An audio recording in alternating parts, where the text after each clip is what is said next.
یک ویروس خردکک توانست تمام دنیا را به لرزه درآورد.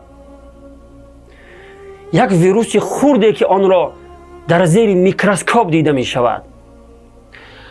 از ترس آن مردم مسلمان و غیر مسلمان همه به دهشت افتاده اند.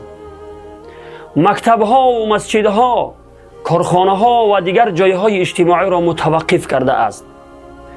همین یک ویروس خردکک بزرگترین و بایترین شهرهای دنیا را به شهر مردگان تبدیل داده است. انشاءالله به اذن خداوند این وضعیت رو به بهبودی می آرد و همه چیز به حالت اولی برمی گردد، چون که رحمت الله بی پایان است و ما همه به رحمتش امیدوار هستیم. اما این حادثه ویروس برای تمام بشریت درس بزرگی بود.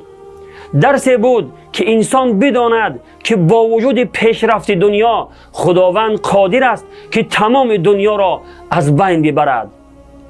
بله، خداوند قادر است که با یک ویروس خردکک تمام دنیا را زیر و رو کرده به لرزه درآورد.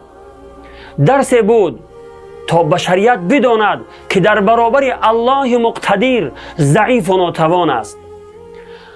ای فرزند آدم، اندازه و حجم خود را بشناس. خداوند می فرماید استعیذ بالله و خلق الانسان ضعیفا، یعنی و انسان ضعیف و ناتوان آفریده شده است. تنها خوشبختی ما در بازگشت به سوی الله مهربان است. برادران و خواهران عزیز، بیایید به سوی الله مهربان بازگردیم.